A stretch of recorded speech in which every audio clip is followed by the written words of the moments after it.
Ibu sama bapak mesti kompak, mesti sepakat. Datang anak lajang. Pak, ku bawa anak gadis bapak ya. Tidak. Pesan Ustadz Somad. Say no to bonceng. Katakan tidak, tidak. Datang ibunya dari belakang. Kasihlah bang. Kita dulu lebih parah dari itu lagi. Inilah yang menghancurkan ini. Ini yang saya ceramahkan ini tidak ada di Banda Aceh. Ini yang saya ceramahkan ini adanya di planet Mars, Neptunus, Merkurius, Pluto. Nah, ini yang di sini nih solihah semua. Sallallahu wasallam ala nabi sayyidina Muhammadin wa alihi wa sahbihi ajma'ina.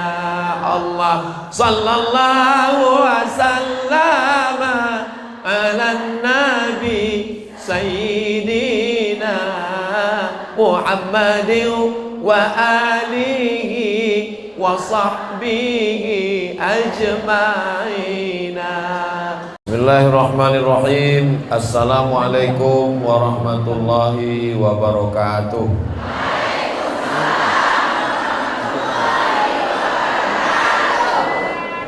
Memang cantik batu manikam. Batu manikam pemberian kawan. Dari bunyi sambutan salam, nampaknya ibu-ibu belum makan. Apa kabar ibu-ibu semua, sehat? Sallallahu ala Muhammad, sallallahu alaihi wasallam, sallallahu ala Muhammad, sallallahu alaihi wasallam.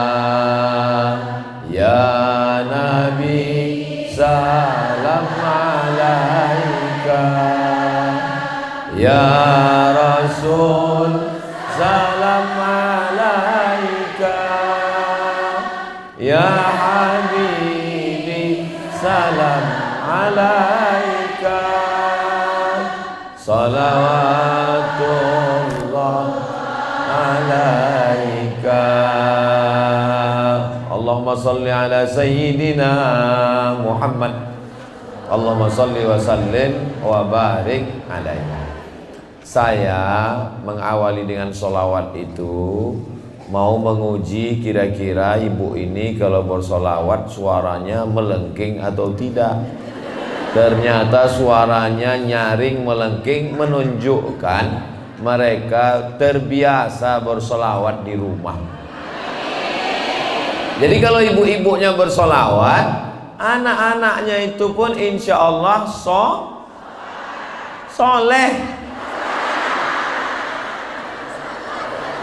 Iya, sholat itu tanda soleh.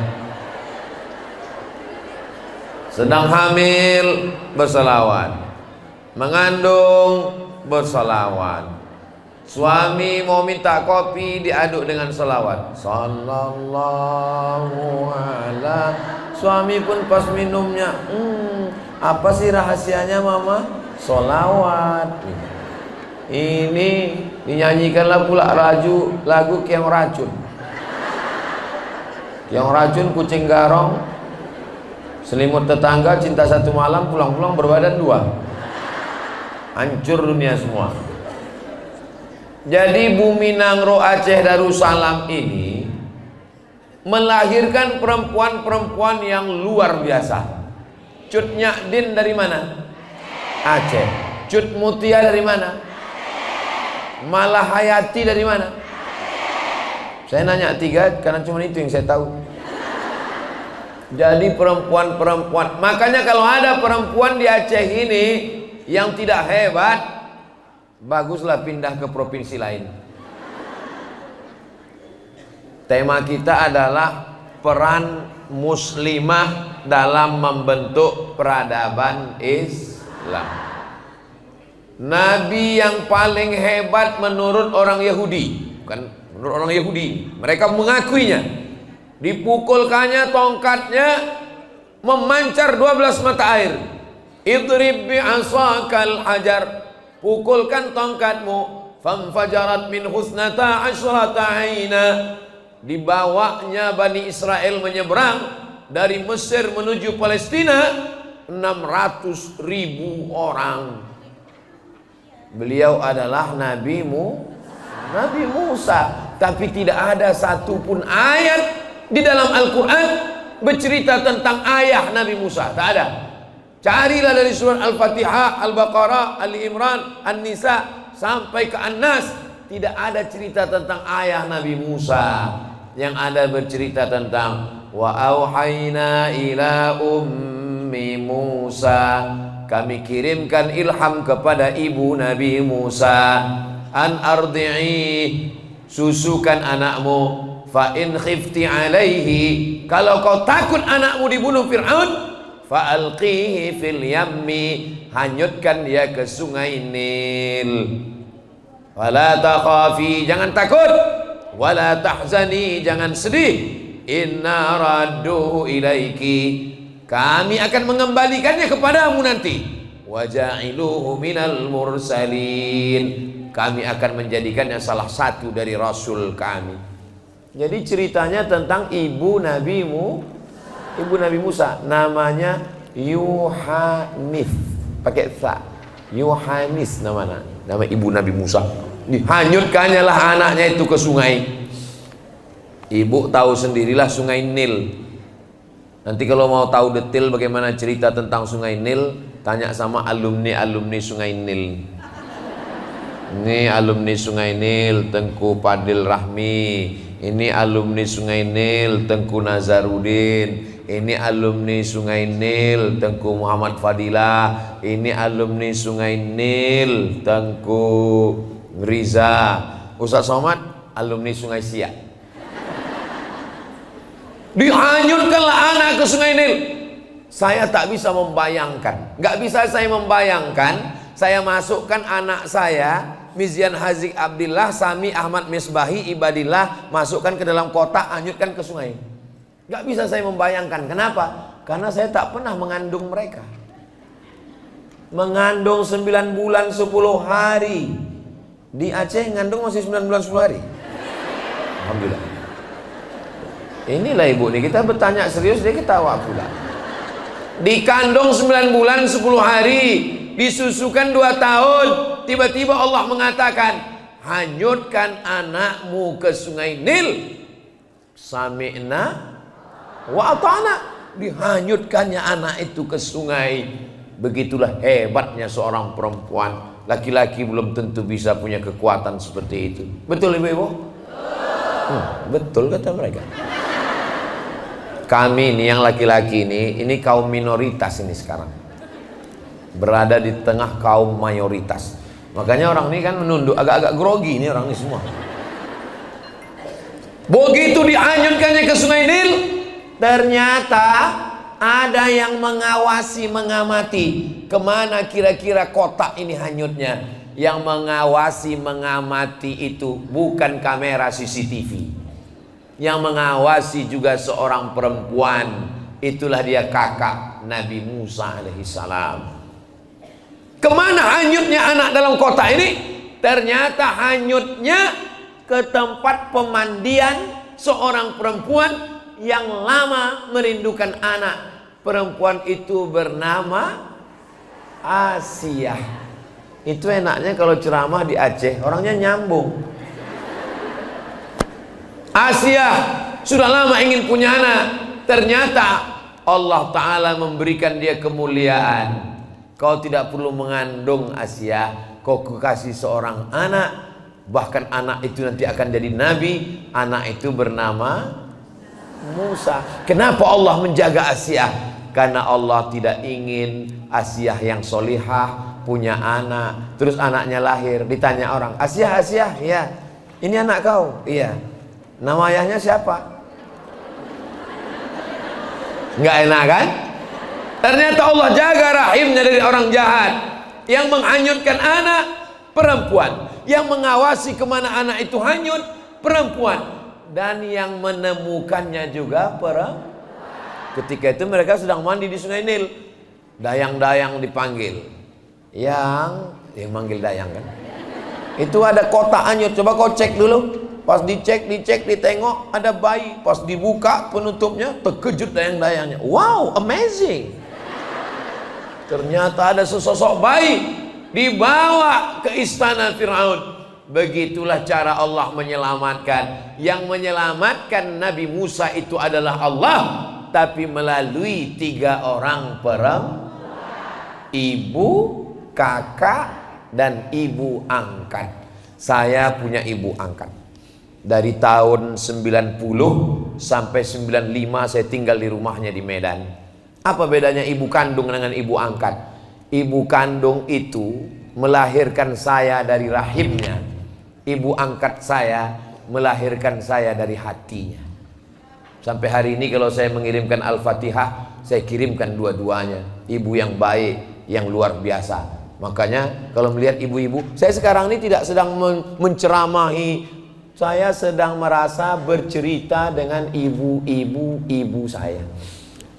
Ngelihat ibu-ibu, ngelihat ibu kita bagus. Ngelihat anak orang, ingat anak kita bagus. Asal jangan menengok bini orang, lupa bini kita. Itu yang tak bagus. Saya dulu kalau habis sholat Jumat, pulang dari sholat Jumat, dipanggil mak saya. Come here, kata dia. Itu terjemahnya. Kini kau sebentar, kata dia. Apa mak? Apalah isi khutbah Jumat tadi? Apa kata khotib itu tadi? Kata khotib itu tadi, mak begini. Jadi saya dari sejak kecil, dari sejak SD sampailah hari ini, kalau saya bercerita itu, saya tidak pernah merasa menceramah ibu-ibu, enggak. Saya tidak pernah merasa mengguru-gurui, tidak. Saya sedang bercerita ke ibu saya. Otomatis kalau kita bercerita ke ibu saya, ke ibu kita, bunyi kalimatnya tidak mendikte, tidak mengguru-gurui, tapi sekedar bercerita. Saya dulu kalau pulang ke rumah cerita, kalau ada tausiah tablik akbar saya bawa dia. Mak, nanti ada tablik akbar di masjid, ada di hotel, ada di convention hall, saya bawa dia. Tengok. Dia biasanya tak mau ikut saya ke atas pentas. Dia duduk di belakang-belakang, suka kali nanti itu dibawanya pulang cerita ke rumah. Duduk dia di belakang-belakang, habis itu baru dia pulang cerita. Aku tadi pas duduk di belakang, banyak kali orang tuh sepele sama aku. Terus ditanya orang itu, ibu sama siapa sini? Aku datang sendiri. Masa ibu sudah tua berani datang sendiri? Dibawa anakku. Anak ibu mana? Itu yang di depan tuh. Wah, di antara orang tua aku ke depan tadi. Jadi ketika saya tausiah ke Malaysia, saya ada jadwal ke Malaysia 1 tahun 2 kali. Ini besok hari Selasa. Selasa saya pulang, Rabu di rumah. Hari Kamis nanti saya pergi Kuala Lumpur insya Allah. Malam tahun baru hadiri tablik akbar di Kuala Lumpur. Ongkos tanggung masing-masing. Amin. Lalu kemudian saya tausiahlah di Malaysia. Ditanya sama makcik yang ada di Malaysia. Ustadz Abdul Somad. Iya makcik. Saya nak datang ke Pekanbaru. Ngapain ke Pekanbaru? Mau jumpa emak Ustadz. Yang ceramah saya, kenapa jumpa emak saya? Saya mau tanya, macam mana dia membesarkan Ustaz? Di balik seorang nabi ada perempuan. Nabi Muhammad SAW, Sayyidul Awwalin wal Akhirin, Sayyidul Anbiya wal Mursalin. Nabi Muhammad SAW bergelar Al-Amin. Tapi jangan lupa besti, di balik Al-Amin itu ada perempuan yang bernama Aminah. Aminah lah yang akan melahirkan Al-Amin. Tapi mudah-mudahan ceramah ini tidak didengar bapak di rumah. Soalnya kalau didengarnya di rumah nanti dia bilang, patutlah anak kita itu tidak Al-Amin. Ternyata kau bukan Aminah. Mana tahu mereka nonton streaming. Nanti saya kajari balasannya. Ibu cara membalasnya gini, anak kita itu tidak Al-Amin karena kau bukan Abdullah. Ustaz ini diajarinya pula kami berkelahi.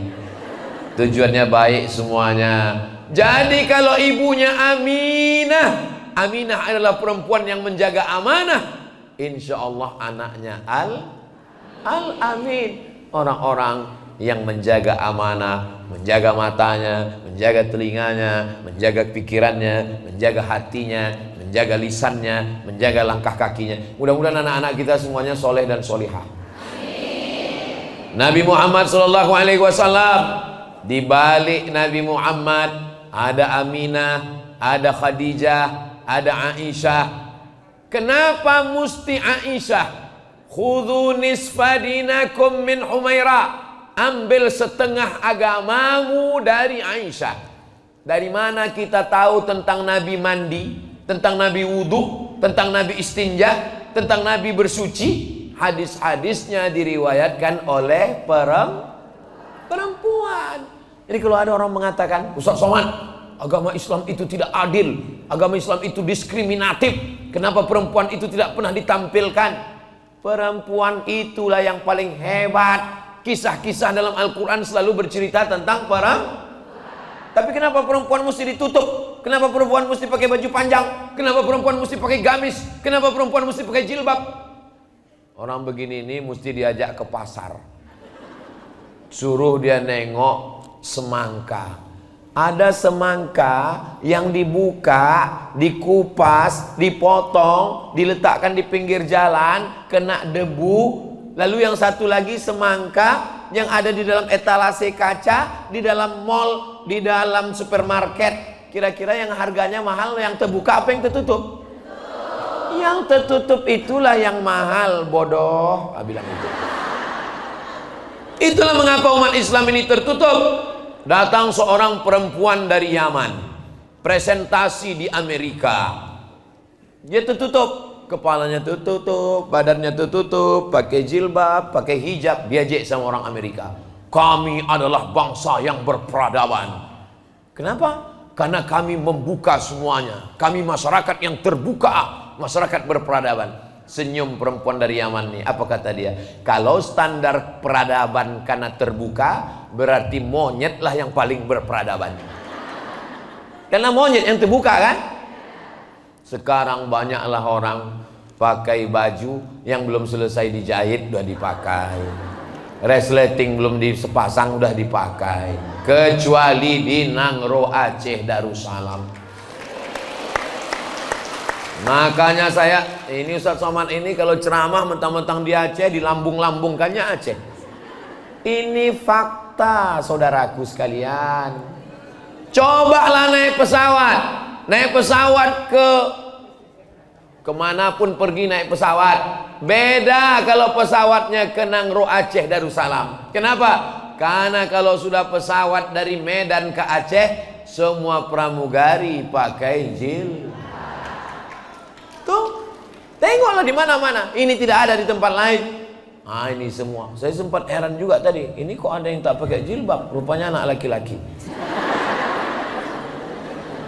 Bapak Ibu yang dimuliakan Allah Subhanahu wa taala. Nabi Muhammad hebat, tapi di baliknya ada perempuan. Nabi Musa hebat, di baliknya ada perempuan. Ada pula Nabi Isa alaihi salam. Dan di dalam Quran dia disebut wa idz qala Isa ibnu Maryam. Ibnu Maryam, dia bukan anak Allah. Orang Nasrani mengatakan dia anak Allah. Orang Yahudi mengatakan dia anak zina. Islam tidak merendahkannya serendah-rendahnya dan tidak pula melambungkannya setinggi-tingginya. Wa kadzalika ja'alnakum ummatan wasata. Kami jadikan kamu umat pertengahan. Maka dia adalah anak Maryam. Di balik Isa ada Maryam. Di balik Musa ada Yohanes. Di balik Muhammad sallallahu alaihi wasallam ada Ami. Ibu yang dimuliakan Allah Subhanahu wa taala. Kira-kira mana hebat, laki-laki apa perempuan? Mati kita. Ini yang hebat-hebat ini. Itu ada doktor dari Amerika, Al-Azhar, kakak kelas saya. Habis itu lanjutkan lagi, dosen, laki-laki, tapi dilahirkan oleh Ini ada DPD RI, alumni pesantren Darul Arafah Medan, kakak kelas saya di pesantren, alumni Al-Azhar Kairo Mesir, 96 saya 98. Hebat DPD, punya kantor di Senayan, rumah dinas, kantor dinas, bini dinas. Nggak, bini tetap, jangan sampai ke rumah bahaya. Hebat. Dikumpulkan semua orang di Aceh ini, ketika pemilihan terpilih 4 anak Aceh yang paling hebat. Itulah menjadi anggota DPD. Tunggu dulu, masih banyak. Tunggu. Tapi walaupun hebat, dia tetap dilahirkan perempuan. Istrinya semua jadwal Ustadz Abdul Somad di Aceh ini, jadwal Ustadz Somad 4 hari. Hari Sabtu, hari Ahad, hari Senin, hari Selasa. Yang mengatur dari mulai sholat subuh, sholat duha, sholat zuhur, asar, pengajian ibu-ibu, sampai nanti malam, sampai besok pagi, sampai pulang mengantar besok, itu adalah Ustadz Tengku Nazaruddin Yahya, Ustadz Nazar. Tengok mukanya baik-baik. Dan beliau tamat dari Gontor Ponorogo, habis dari Gontor lanjutkan ke Al-Azhar Kairo, dan beliau dilahirkan perempuan.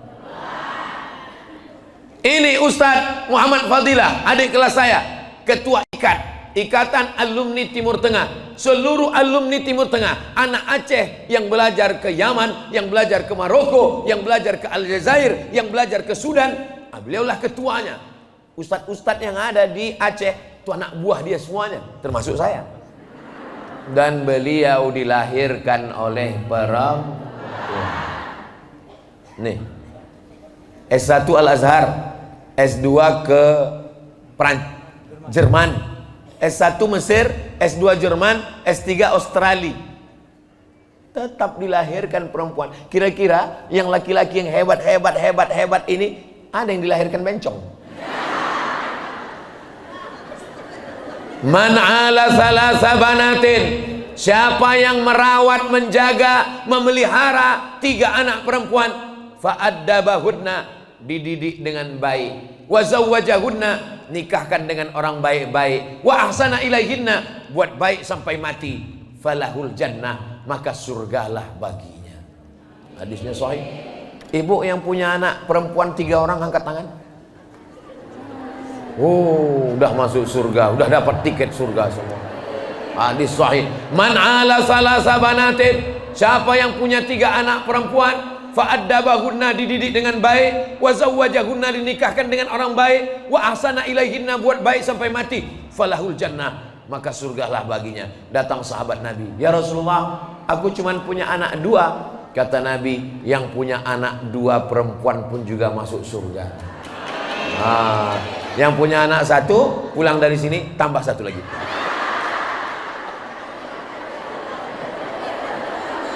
Ya Allah, kasihlah ibu ini anak-anak perempuan yang solihah ya Allah. Duduklah di pelaminan. Ini pelaminan ini.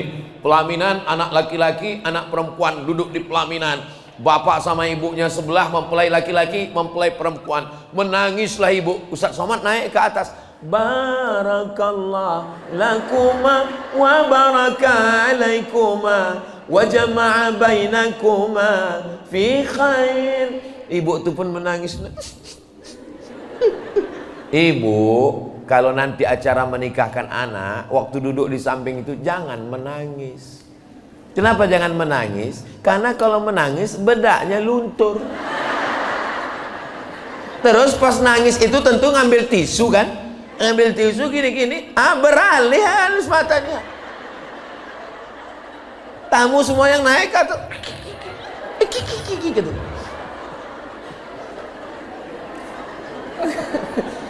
Ibu nangis kenapa? Saya haru Pak Ustadz. Haru kenapa Bu? Haru saya Pak Ustadz, tanggung jawab saya sudah selesai sebagai orang tua Pak Ustadz. Sekarang anak saya sudah menikah, dia sudah punya suami, maka lepaslah tanggung jawab saya Pak Ustadz. Kata siapa?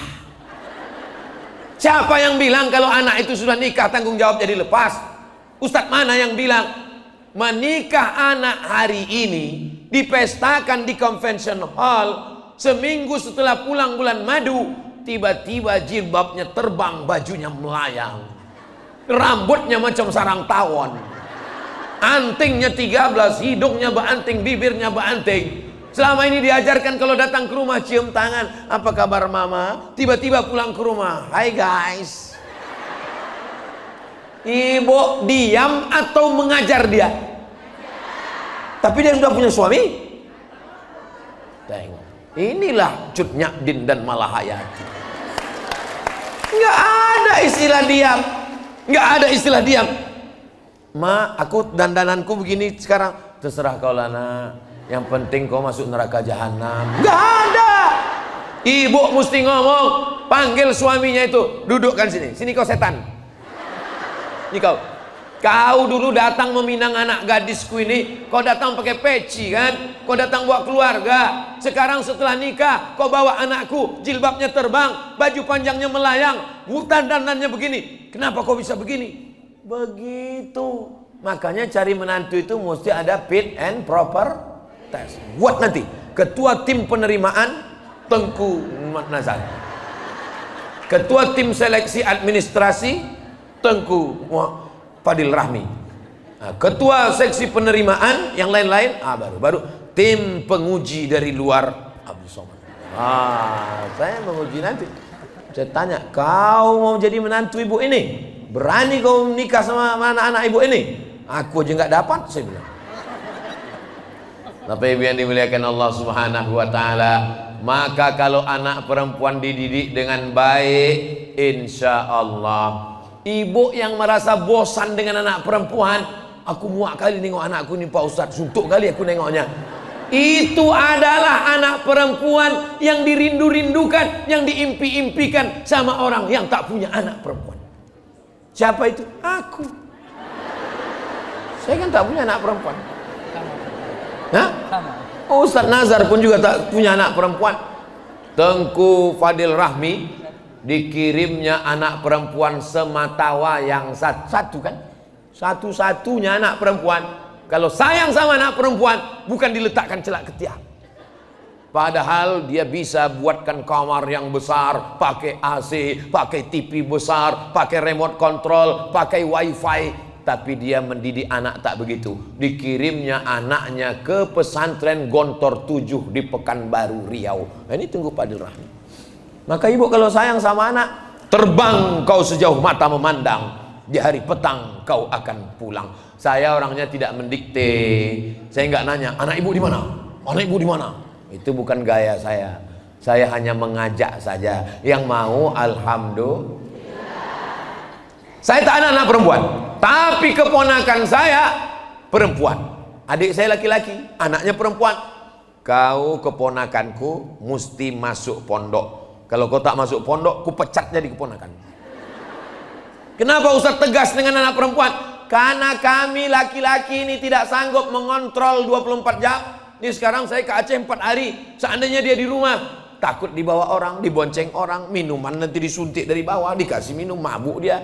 Dibawa ke mall, dibawa jalan, dibawa sana, bawa sini, masuk angin, gembong, hancur kita. Kalau anak laki-laki di sini bengkaknya. Kalau anak perempuan tak usahlah aku tunjukkan. Mudah-mudahan anak-anak ibu semuanya dijaga Allah Subhanahu wa taala. Ibu sama bapak mesti kompak, mesti sepakat. Datang anak lajang. Pak, ku bawa anak gadis bapak ya? Tidak. Pesan Ustadz Somad, say no to bonceng. Katakan tidak, tidak. Datang ibunya dari belakang, kasihlah bang. Kita dulu lebih parah dari itu lagi. Inilah yang menghancurkan ini. Ini yang saya ceramahkan ini tidak ada di Banda Aceh. Ini yang saya ceramahkan ini adanya di planet Mars, Neptunus, Merkurius, Pluto. Nah, ini yang di sini ini solihah semua. Sallallahu wasallam ala nabi sayyidina Muhammadin wa alihi wa sahbihi ajma'ina. Allah sallallahu wasallam ala nabi sayyidina Muhammadin wa alihi wa sahbihi ajma'ina. Datanglah ibu-ibu menyambut anaknya pulang sekolah. Diginikan nyala di depan pintu. Nang ning nang ning nang ning nang. Rupanya anak tuh bukan memeluk dia, memeluk babysitter. Kok bisa? Apa yang terjadi dengan ibu-ibu kita? Rupanya kasih sayang anak sudah jatuh hatinya ke baby. Surga di bawah tapak kaki. Yang kukhawatirkan lebih parah lagi dari itu, Bu. Bapak tuh pulang, ibu sambut. Rupanya jatuh ke pelukan. Astagfirullahaladzim. Gara-gara apa?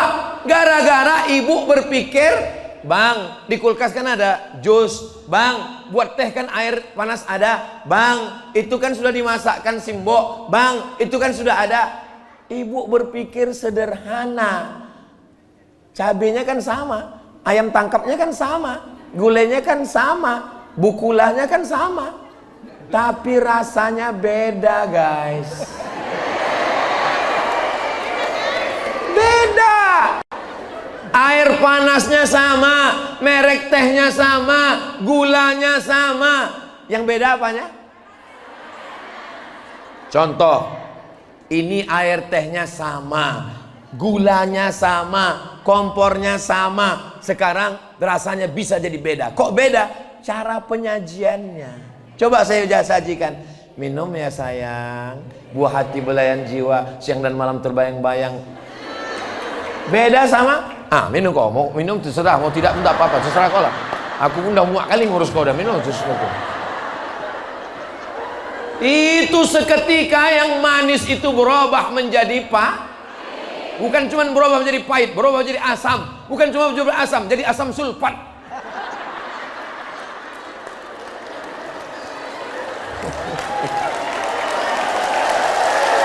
Ini saya ini bercerita sebagai laki-laki, Bu. Jangan ibu menyepelekan, jangan ibu merasa ini sebagian ibu-ibu ini kan pasti banyak yang bekerja ya.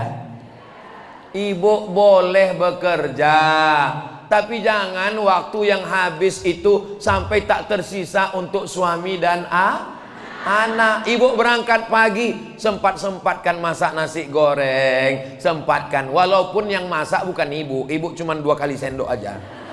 Nah, minta tolong sama asisten kalau ada rumah tangga, tolong kau masukkan ya Mbak, bantu aku ya, kau jaga masuk. Nanti kok ditanya abang tuh bilang aku yang masak. Iyalah. Nah, masak. Pas dibilangnya, pas dia memuji ibu, enak kali masakan mama ya, ibu tinggal ngangguk aja. Jangan ibu bilang, masakan mama ya? Enggak, siapa tuh tadi masak?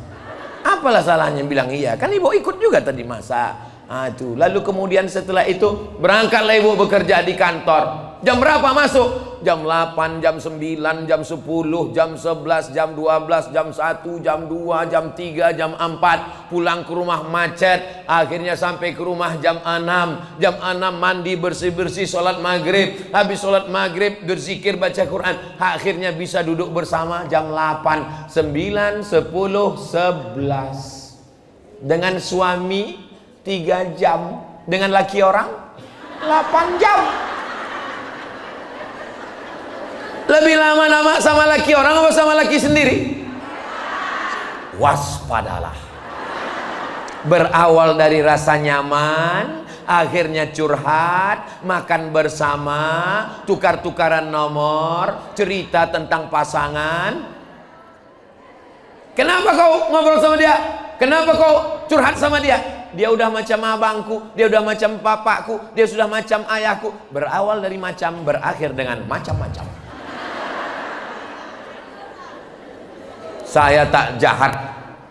Kalau bisa, kalau sudah sampai rumah jam 8, matikan handphone, quality time. Duduklah bersama. Alah Ustaz Somad itu cuma pandai ceramah aja itu. Dia sendiri 4 hari tak pulang-pulang. Saya memang hari Sabtu, hari Ahad, hari Senin, hari Selasa. Tapi kalau saya sudah pulang, handphone mati, saya bawa jalan ustazah. Naik apa? Naik motor kami jalan berdua. Supaya apa? Supaya dipegangnya pinggang saya. Karena kalau saya naik mobil jauh berjarak. Jalan kami. Nggak ada orang kenal Pak Ustadz. Macam mana dia kenal? Saya pakai masker. Pakai masker, pakai topi, kacamata hitam. Tiba-tiba pas di lampu merah ada yang klakson. Ustadz kata orang, tahu juga orang. Jalan. Apa maknanya? Manfaatkan waktu kebersamaan ibu dengan anak. Datang anak ibu bawa rapor. Mama, ini rapor adik, nilai adik tinggi. Sebentar buat laporan dulu ya. Ini adik, akhirnya tertidur dia dengan rapornya. Betapa masa itu akan berlalu dan tak bisa dijemput kembali. Jangan sampai nanti dia sudah tua, udah besar. Akhirnya apa kata ibu? Kalaulah dulu nasi sudah jadi tai ayam. Mestinya anak paling dekat dengan bapaknya apa ibunya? Dengan ibu. Dia numpang di kandungan perut siapa? Kenapa perut ibu yang dipilih Allah? Kenapa bukan perut DPD? Padahal kalau cerita besar lagi perut orang nih. Kenapa perut ibu yang dipilih Allah? Karena ibulah yang paling sabar.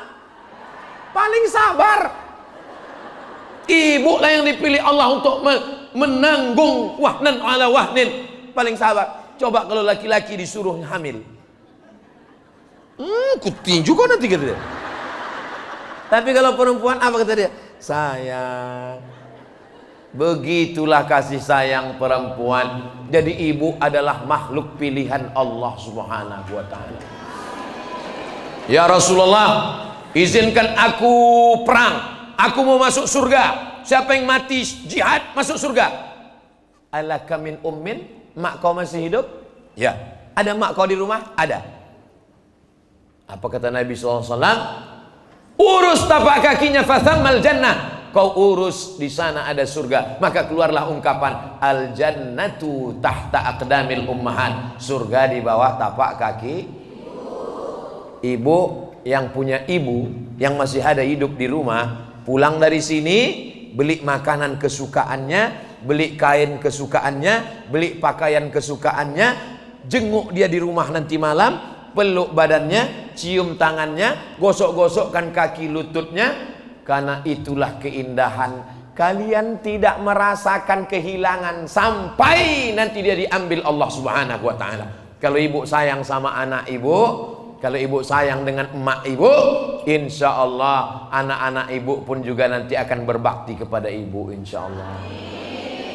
Dulu kalau saya pulang dari Aceh, saya akan tunjukkan ke emak saya, ini namanya rencong mak, ini namanya kain Aceh mak, ini namanya cincin batu dari Aceh. Sekarang tak lagi bisa diceritakan karena orangnya sudah tidak ada.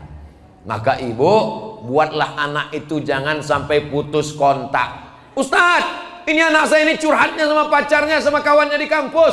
Kok bisa anak itu lebih dekat sama kawannya daripada sama ibu? Berarti ibu dengan dia selama ini ada jarak. Saya sampai hari ini, walaupun mak saya sudah meninggal 5 tahun, 18 Maret 2019. Sekarang sudah 2023. Maret nanti 2024, 5 tahun. Tapi kalau saya makan enak, tetap saya ingat yang pertama dia. Saya kasih tahu ke istri saya, aku setiap makan enak yang nampakku muka emakku. Ditanyanya, muka aku ada juga tapi tahu lagi. Sampai hari ini pergilah saya ke perbatasan Riau arah ke Sumatera Barat. Di situ ada ikan panggang yang tidak bertulang. Saya pesan ikan panggang tak bertulang. Pas saya makan, yummy, enak kali. Langsung saya angkat tangan, saya pesan bungkus 1. Setiap makan enak bungkus 1. Maksud saya bungkus 1 itu mau dibawa pulang. Baru saya ingat, oh ya udah meninggal dia rupanya. Ini sekarang banyak ibu-ibu pesan sama anaknya, nanti kalau kau ke pasar tolong belikan mama bakso mie ayam ya. Iya, 3 hari baru dia ingat. Yang lalu tak dapat diulang lagi, tapi yang akan datang kita perbaiki insyaallah. Amin ya rabbal. Tadi pesan Tengku nih, Ustadz Somad, nanti Ustadz ngomongnya 30 menit aja, selanjutnya itu lebih banyak dialog interaktif tanya jawab. Tiba-tiba saya tengok jam, rupanya saya sudah ngomong 45 menit. Patutlah orang sudah mulai gelisah. Oh, gawat ini gitu. Jangan kemana-mana, kita lanjutkan setelah yang satu ini.